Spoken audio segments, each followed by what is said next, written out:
Right, let's get started then. Good morning, everyone. Welcome to the Resources Decision Meeting. I'm Tom Wood, and I'm the Cabinet Member for Resources. I have some very exciting housekeeping information. If a continuous fire alarm sounds, please evacuate the room and the public gallery by the stairways. Do not attempt to use the lifts, and assemble in front of Queen Victoria's statue in front of the civic offices. In order to comply with the fire regulations, if you signed in, please remember to sign out when you leave the building so we don't endlessly search a burning building for you, because that would be bad. Can I draw everyone's attention to the fact that this meeting is being live streamed from a camera in a fixed location there at the back of the room. The camera will record footage of people coming up to the table to give deputations, but will only really get the backs of your heads while you're speaking. Members of the public are permitted to record the meeting on the understanding it neither disrupts the meeting nor records those stating explicitly they do not wish to be recorded. If I could ask everyone to use the microphones provided so we can hear you all speaking. And since we have someone giving a deputation, I think it would be good if we introduced ourselves. Tom, would you like to start? I'm Councillor Tom Coles. I'm the opposition spokesperson from the Labour Party. Councillor Lee Mason, opposition spokesman from the Conservative Party. Councillor Jeanette Smith, opposition spokesperson for PPP. Natasha Edmonds, Director of Corporate Services. Sue Page, Finance Manager. Claire Looney, Commissioning and Partnership Manager. Vicky Pletas, Democratic Services. Fantastic. And we have one deputation request, which I hope that you are Dr. Alan Burnett. Fantastic. Do I do that before I do the blurbs with apologies and stuff? Or?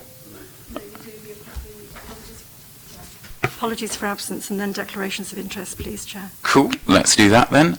Do we have any apologies? I don't think we do. Excellent. I've got one plan to leave early. I know other councillors feel the same. It's having the meeting at the same time as the Holocaust Memorial, especially when many of the HIFA committee members are attending there. I know the chairman of the European Cities Twinning Association would have liked to attend this, but he is going to be there instead. And Donna had the same thing, so I think it's a complaint that we shouldn't have meetings clashing with important memorial events such as this that the council are organising, and that I will be leaving early. Yeah, that's a good point. I didn't realise myself until this morning, and then I did and thought, yeah, that's really not a good clash, so I will take care to avoid events like that in future. But it's a good point, and I will try and get us through this as quickly as we can so we can get to the end before you have to leave. Do we have any declarations of interest? Just one, Chair. I'm actually employed by Hampshire Branch Unison. Although it's not for this item, it's pecuniary interest. Okay, cool. Thank you very much. Since the Sydney Committee have a completely separate from the council and have paid membership, I'm a paid member of the Sydney thing, and I'm vice chairman of the HIFA for my sins, and I'm involved in the other committees as well. Thank you, lady. Thank you. Any more? Excellent. Right, let us go on to item 3, international relationships strategy. I think it might be beneficial to hear the report and then take the deputation. Would that be okay with you? Yeah. Fantastic. Okay. Could we have the officer's report, please? Councillor Wood, thank you very much. In summary, this report is seeking to recommend to members a new strategy for international relationships for the city for 2020 to 2025. The city has not had a previous overarching strategy, and it would be fair to say that we have a number of wide-ranging different types of relationships with different cities. And it was felt it was an opportune time, both with the changing position of the UK in terms of Brexit in Europe, and also as we've entered into 2020, which is the 70th anniversary of our longest-standing relationship with Duisburg, an opportune time to have a strategy which sat behind the relationships in order for members to be really clear what their purpose and role is and how they will be working to meet the City Council's aims overall. The recommendation is basically twofold in order to hopefully to adopt the report, but also to consider the role of the Twinning Advisory Group. As background, we have had a number of discussions at length, and as a previous report was brought to Resources Committee following an audit report, and it has taken a little bit of time in order to pull the strategy together because of that changing international scene. We wanted to ensure that the Council's relationships with our cities were clearly understood and that the purpose of those relationships was clearly articulated. The fuller strategy is in Appendix A, and what we have also tried to do in Appendix B is to define the existing relationships, which from our point of view are variable because there's a twinning relationship, a sister relationship and a friendship city relationship. Whilst historically we have seen differences between those types of relationships, it would be fairly, I think, normal to say that most of the cities we have those relationships with don't necessarily see the refinement between those different types of agreements. I'd be very happy to take any questions or detail anything specifically that you wish, but the purpose will be to re-establish the Twinning Advisory Group, to reactivate it. It never stopped, it just didn't have meetings for a short period, and then that is used as a mechanism by which to have discussions about the nature of the type of works that are happening with the twin cities and other cities where there are relationships, in order, because especially now the work covers a number of departments within the council. It sits some of the ceremonial and the civic side obviously sits within culture, leisure and regulatory services, but other elements sits within resources and economic development. So we thought the strategy would also be a way of bringing together to ensure that all services and officers are also working towards the same goals. Thank you. Marvellous. Thank you. Before we get into the questions and debate, then I'd like to hear the deputation. Dr. Bennett, would you like to come up to the table?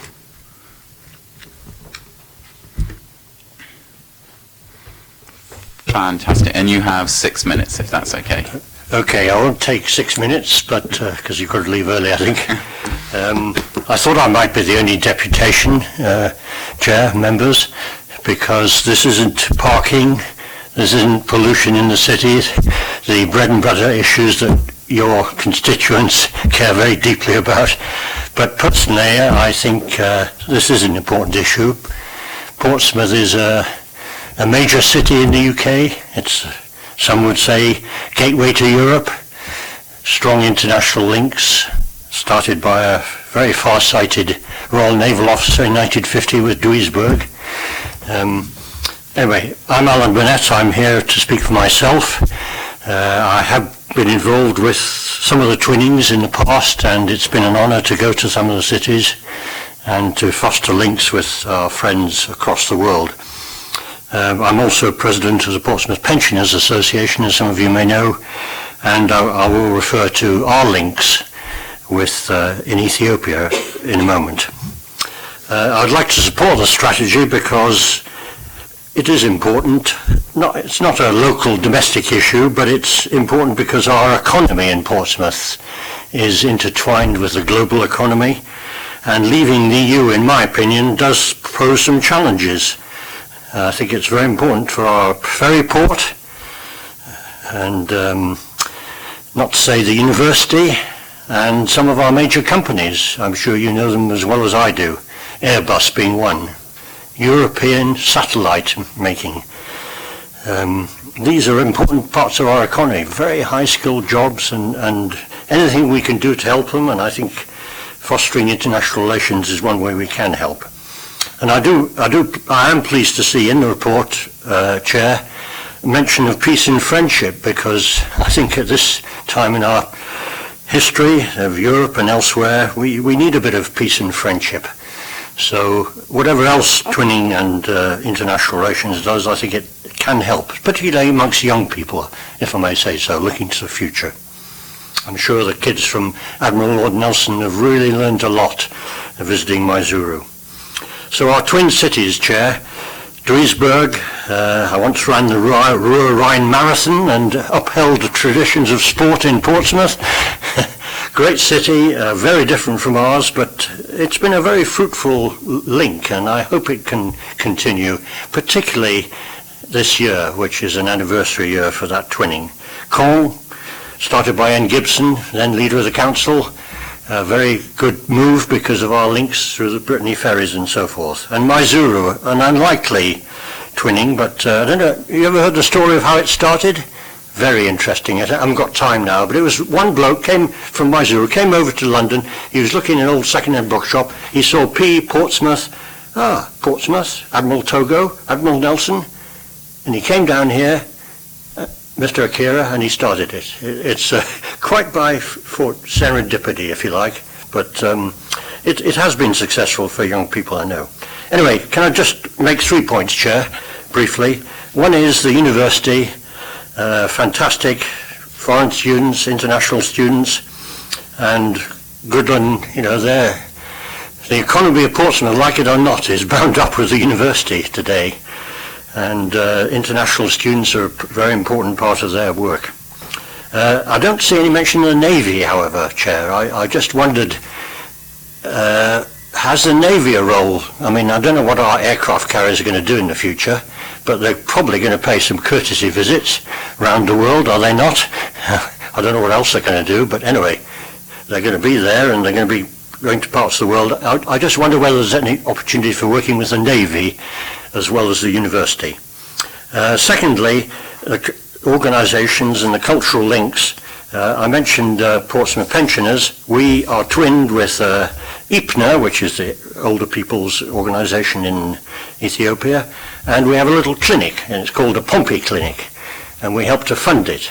And if you want to read more in our magazine, you can find out how it works and some nice pictures of what it does. So it's a little clinic run by older people, for older people, and as I said, through donations and fundraising, we send some money out. It's run by a retired nurse and does the basics. There's no NHS, no pension system in Ethiopia, as you can imagine. So that's an example of an organisation that has international links, and I think, Chair, there might be others. I'm sure there are others in the city who perhaps someone could do an audit of organisations and the links they have. And lastly, there are a lot of individuals in this Portsmouth. I'm sure you know some, I certainly do, who are internationally minded and active. There are two people, even in our little street where I live. One goes to Japan she used to have a studio in the studios down in Old Portsmouth. She's now moved to Fort Cumberland. She does Japanese linen making and dyeing, and she goes to Japan. She has links with an industry in Japan and here in Portsmouth. And a woman who happens to be German, but she's married to an Englishman, or Welshman actually, and she is an international businesswoman selling musical instruments and music throughout the world in a Californian-based charity. She's flying off all over the place, but she's here in Portsmouth. She lives here, and if she left, I would be really sorry, because she's chosen to be in Portsmouth, in Southsea, and with all her links. So, Chair, my suggestion is that somebody prepares some sort of audit of the people and the organisations in the city that perhaps have links across the world, but I wouldn't underestimate the importance of our twinning, and I hope long may it continue with the backing of elected members and the work of officers. Thank you. Thank you very much for that. That was interesting and informative, and I appreciate the suggestion. I think there'll be more in the meeting that you'll find helpful. Before we get into the discussion, I am going to, I think I know what you're going to say as well, Lee, but I am going to come to you. I have to give full credit to Councillor Mason, because he's given me several kicks up the arse about twinning advisory, and that it needs to get going. And he's quite right. So all credit goes to you for that, Lee. And at the moment, it is my intention to put in an amendment to this report, which I think will please you a great deal, to include a specific recommendation about inviting representatives from all the twinning associations into Portsmouth. And although I'm intending to amend that later, that very much comes from your suggestions. So fair credit to Lee. With that, questions, comments? Members, Lee, your hand was up straight away. Yeah, comments. I have got a very, very long thing sent in from the chairman of the European Cities Twinning Association. Rather than read it all out, I'm just going to incorporate some of it into my bits and pieces, but I think this strategy will be going forward to the TAG, so there'll be another opportunity to meet there. And I think the last TAG meeting was actually while I was resource chairman, so it has been in abeyance for some time. He does overall welcome the report, because it does mean that the council and its officers are required to do things and attend the meetings of the various twinning committees, which he does welcome. And as you would expect, the officers have to then ask for the money to be found to provide funding for anything the council is actually funding. But for the last few years, most of our twinning groups have been self-funding, and the Sydney twinning has always been self-funding. We have had a fair amount of twinning activity over the last few days. Friday night saw the European Cities Twinning Association have its start of its 70th anniversary year momentum, and it's also started the Friends of European Cities Twinning, which is a subscription group that people can pay £10 membership, £15 for a couple, and that's coming more in line with how the Sydney operate, so a way of bringing funding. They only have formal meetings of the committee a year now, with most things being done by subcommittees, which does make it easier. So it also should be relatively easy to ensure that a council officer should always attend one of those 4 meetings. And we did have Sid Rapson there, who was talking about the early beginnings of the Duisburg link and how he went out there to visit it, and also how he'd been involved in the cart twinning, which was mentioned, and he said he had been taken along with it. Alderman Burnett mentioned about the early days being started by Ian Gibson, but Sid Rapson was happy to tell us about how he had been involved as well. And also got paid tribute to Councillor Udy, who was very good at coming along and helping with stuff. And since we had 106 people turn up and we only had fire regulations for 100 people in the Lord Mayor's Banqueting Suite, 6 of us had to be outside in the corridor, in the kitchen, or somewhere outside all the time. So she did help with that in the kitchen with myself, and great to see her there. And yesterday we had the Sydney, Portsmouth, Britain, Australia Day lunch. So we had 30 members attend that, and we managed to raise $600 for the give $600 to the Australian Red Cross, which I think is great as well. So twinning is active. If I go through chronological order, different bits and pieces in the report that I would like to raise issue with straight off. First one being page 7 of the main report, or page 1 of the 11 of the appendix.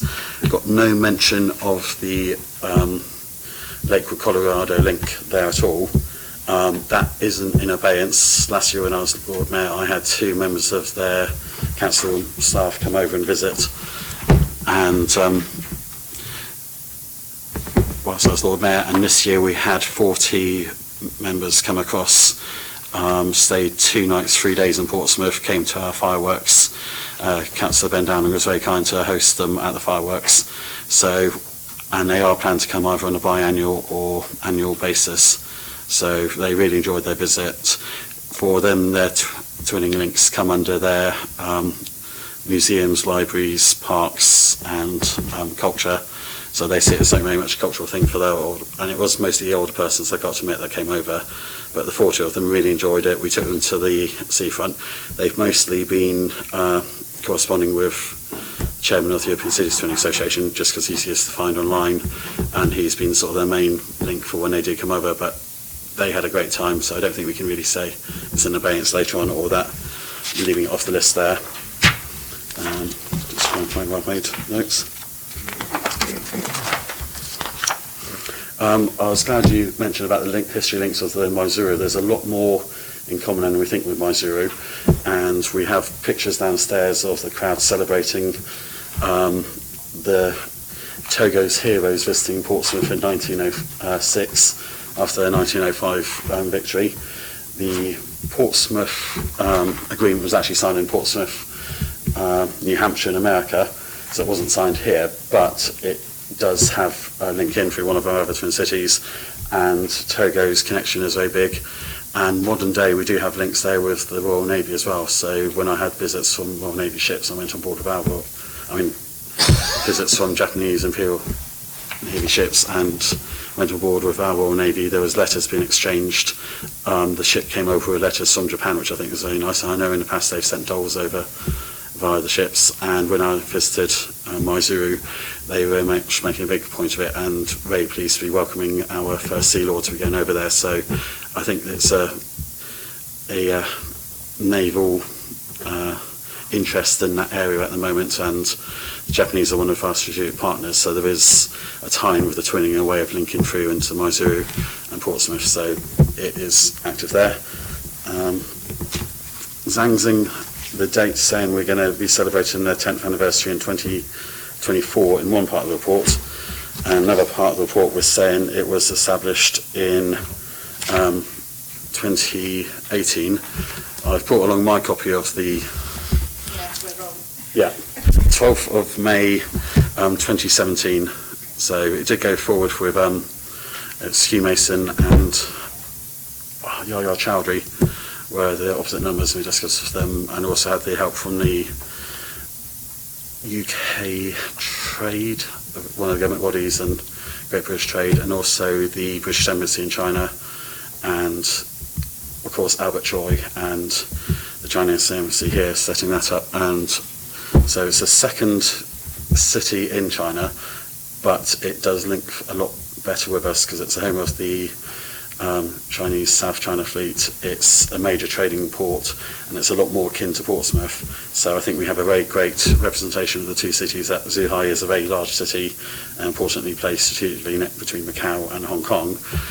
But Zhangzing is also very akin to us, very similar endeavours. I think it's the second largest port in China, and it does have a lot of links here to Portsmouth as well. So the two systems there. I know it was ratified in 2018, but we didn't get to ratify the Zhangzheng one until quite a few years later because we were taking an administration and never been tidied up. So hopefully at some point CILIT will be ratified, and I'm glad to see CILIT mentioned here, but it's the first time speaking to, I know of Councillor Coles as well, first time the Conservatives or Labour have actually had it brought before them in an official area. For twinning to be successful, it does need to cross party, so I think it would have been very useful if it had been brought to us beforehand or been involved in it rather than having it been signed off and this is the first chance. And I remember when we were going forward with the Chinese twinning, I had Aidan Gray kicking up huge fuss, and we took it through TAG and we tried to make sure it could be cross party. So I would have reiterate that we would like to see it cross party because that's the way it makes it more stable, and I think it should be, and it shouldn't really be a huge political football to kick around. So I'm hoping that whilst it's already been signed and set up, it's going to be include us in future elements of it. We've also got the reference to Haifa. I think we need to look into the starting date of that originally, because on our council website it says, as Andrew Starr pointed out to me, it says it started in 1958, so it wouldn't be the 60th anniversary. So one of the dates is wrong. It's either on our website wrong, or it's in the report that's wrong. So I think if we can look into that and have it corrected and establish where it was. But I know a large group of the WYSIWYG ladies from the synagogue, they raised funds to buy a house, Portsmouth House in Haifa, and there's a strong links with the new Israeli state sending its naval officers to Portsmouth to be trained, and the lack of kosher hotels meant that a lot of them did end up staying in the local community, so that's how the link is established. But I don't want to sort of destroy Alderman Bentley's great oratory skills when he tells you the history of how Haifa was set up. So, conscious I spoke for quite a bit of time, so I'll just nip through if there's anything else that I had gleaming. Yeah, I know we're not limited to that. No, we're not limited. Yeah, no, limited. No, I think I will. Please don't treat that as a challenge. No, I think because of today, I do want to get off and meet up with our Haifa committee members. I'm sort of going to leave it there with the idea that we can take this further at TAG, and there will also be opportunity. But I know Sid Rapson's been a keen supporter, and he's keen to bring forward stuff, and he will be down at the Holocaust Memorial. Andrew Starr has been, well, literally a star in doing a lot of the twinning, not only of the European cities, but he's also been good for when we've had Japanese visitors, for helping with them, helping with the American visitors and different groups. And there's some sort of level of collaboration between turning. I think there is an interest still as well to get 106 members turn up and sell out event. And we could have sold far more tickets, but we were literally beyond the capacity for the room. Sydney 1 is going strong as well. We're talking about 2 new members joining that, and that has always been separate from the council. I think funding can be controversial at times, but the groups do fund themselves. They do fundraise, they do a lot of events. I know of old, the Khan Committee were down on the seafront trying to flog stuff at different events and raise the funds. Going across, I think, charging a membership for the Friends of, I think, is a great way forward because it has worked for the Sydney group. Haifa had its own share of dinners and formal events. So, as we mentioned at the time, the Israeli embassy are happy to send people, but then we're concerned about the security issues. It was strange, I bumped into the Israeli ambassador in Gun Wharf walking around with his wife, as you do. Actually, I bumped into the Chinese embassy staff on the same day, so I was literally walking around with one group, bumped into the Chinese embassy staff in Gun Wharf, and they were popped down to do shopping, and then bumped into the Israeli ambassador with his wife and a few security members. So whilst they can't come to visit us officially, they can pop down and do their shopping. Hopefully the news don't quote that, but well, they won't be coming here, they'll be off to Bicester instead. But I think there is a keen interest in links with us, and hopefully Twinning has a great future to go forward. Thank you very much. Councillor Smith, you had your hand on your button. Thank you. Sorry. Just to sort of clear up two things, I believe, and I might be corrected, that SELAP went to full council. So there was cross-party working on that one. And Lakewood and Colorado Friendship Link is actually in the report as well. So, second appendix B, not in the main appendix. Okay, well, whatever. But SELAP did go through the proper process, so that's one thing.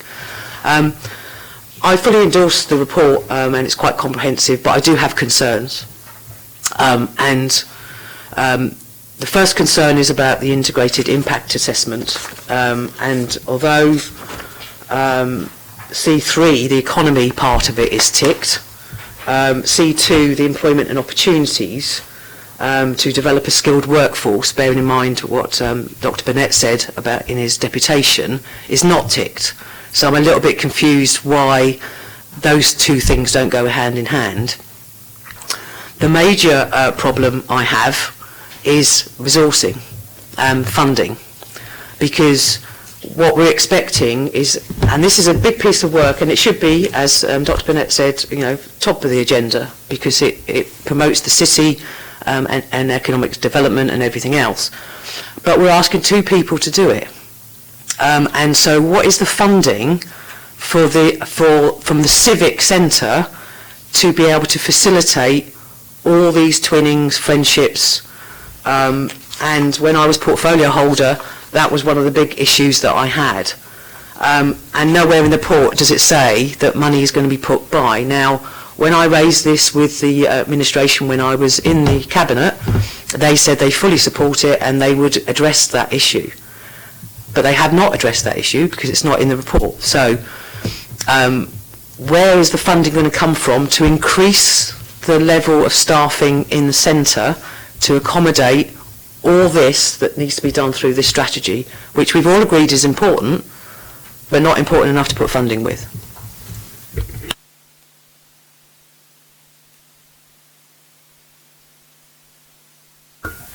Councillor Wood, thank you. And Councillor Smith, I do apologise. This was the first IIA I'd done, and I'll be completely honest, and Vicky will understand, it's been a bit of a nightmare, the physical form, so I do apologise.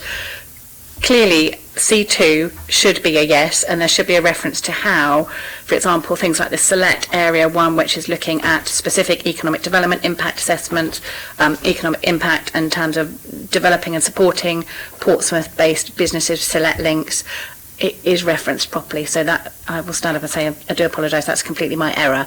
What I would suggest is that as we do reports going forward, perhaps there's an update on the strategy or where it's done in terms of the monitoring, that we can make sure the impact assessment is more accurate going forward, and I apologise for that. That's okay, it's the first one I've seen as well. I didn't even know we had integrated any impact assessments. So thank you for that, and the rest of it is fine, it's just that with C2 and C3, that's fine.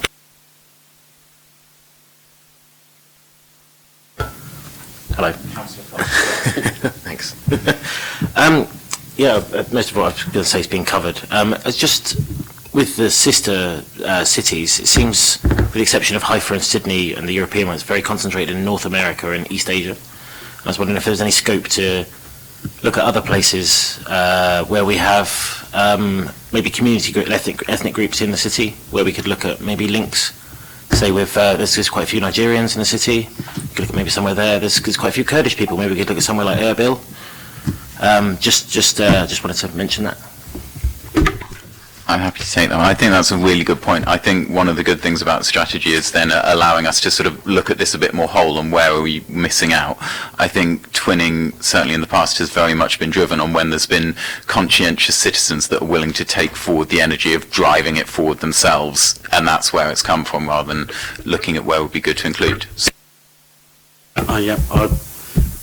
We do have a large number of requests, sometimes once a fortnight, getting requests from different places around the world, or groups within the city trying to have twinning set up. I know, I've forgotten his name now, former leader of UKIP in Portsmouth. I wouldn't know that. No. It's gone from my head. But he was very keen that we should have a link with Poland due to the history there and the Polish refugees coming over from Tsarist Russia and escape. There is a long link there, but the trouble is the resourcing of it, and it has to be how it's funded. Hugh Mason, when he was cabinet member, did withdraw the funding from twinning. Whilst I funded items in twinning, I was very loath to put anything back in because it becomes an easy target when it gets the budget, so as we're aware, back and forward. And I do remember one person who I won't name going searching, trying to find out what the funding was so he could hack it, and he was very upset to find it wasn't there. So I think it shouldn't become a political football. We have been funding stuff going forward ad hoc. Whilst I'd like to see funding named, I can see how it can then become risk for whichever parties in opposition to always use it as an easy target in their budget. Yes, Tom?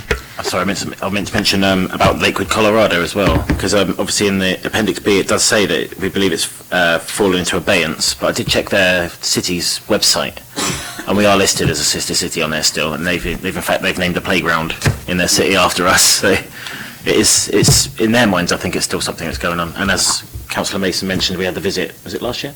Year before? November last year, they did come over. 40 of them, so... We can amend the report, but the appendix, can we do anything about that? Can I ask that we put some reference to Colorado in Appendix A?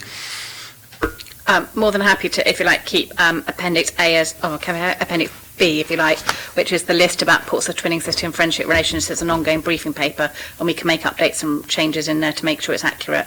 And I do appreciate members' reference to various documentations. The difficulty is when we go back and look historically, I'll take back the one about the hyperlink, because the documentation we found historically in the archives gives us one date, but obviously if you're coming back with other information, it gives us another date. It's slightly about at what point do we take the dates from. Lakewood, Colorado, I can only apologise. I must have been having a moment because I was there in November when all the people were there, so I really don't understand why I haven't referenced it differently. So I can only put that down to perhaps a slightly senior moment, so I do apologise. I'll get that one accurate, and we can make sure they're updated regularly. Fantastic. That's good. I'm just checking through my notes from everything I've said. Anything further from opposition members? Lee?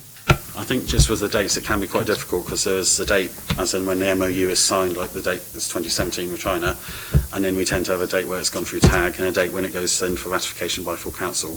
So I think we can get, but if we go with the earliest dates, possibly best where something has been signed. Like I know with the Missouri one there was several visits and there was 2 years of work to get to the point where we did sign the twinning thing. So I think the earliest date would make a great deal of sense, and then the earliest one that we're aware of, if there's lots of things and we can't find records of early meetings and things. That seems sensible. Jeanette? Yeah, could I just have a response about the budget? Yes. Funding. So at the moment, we are funding solely through the portfolio reserve, and I have taken care that when there's funding needed for that, to always make sure I give that as a priority. I was very much leaning towards the idea of putting it into the budget, but I follow the same logic that Councillor Coles and Councillor Mason raised, that it does then become a bit of a political football to try and get cut every year at council. That then puts us back in the same place that having been cut, there's potential to fund it from the portfolio reserve. If there's universal support from the opposition parties for it staying in the budget, I'd be happy to go and explore that. I just wouldn't want to give it a source of funding and then have it taken away at full council. But it feels like everyone likes the idea of it being in the budget rather than having to be funded ad hoc, and that would be my preference. Am I reading the room right? Well, my point was that the actual centre should be funded properly. So you need more than 2 people to be able to do this strategy on that bit. This is a bolt-on to other people's jobs in the events team, near enough. And if you want to take this strategy seriously enough, I think you need a line in the budget that increases that team.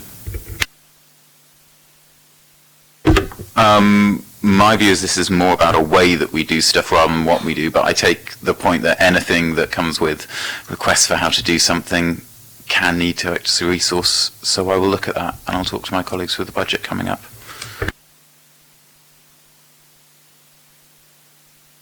I don't think we've got any plans to hatch out the budget, but I do know one of your members might try and do that once they're back in opposition again at some point. Or possibly still while you're in power. I'll look forward to that fight.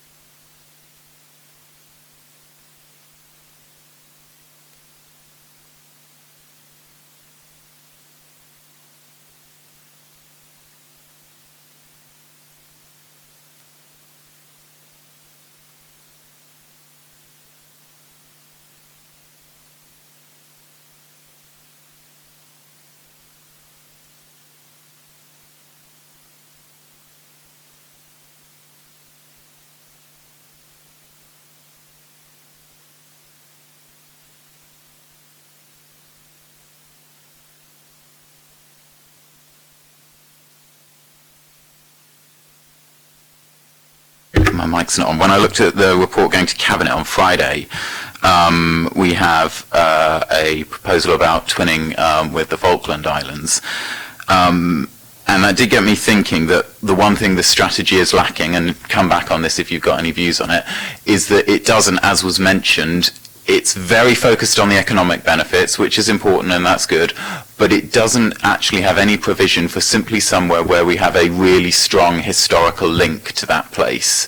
And I think that has always been a key part of twinning. So I would like to have an amendment to the strategy to ensure that requests for new relationships can also be established if they reflect a significant historical relationship which might already exist with the city of Portsmouth. I think that's appropriate because that's very much what twinning is all about, that there are places around the world that we have a connection to already and we might want to reflect that, whether that's through the Royal Navy or other historical links. Do you guys want to speak on that before I... Fantastic. So subject to those 2 amendments, I'd like to then agree the officer's recommendations.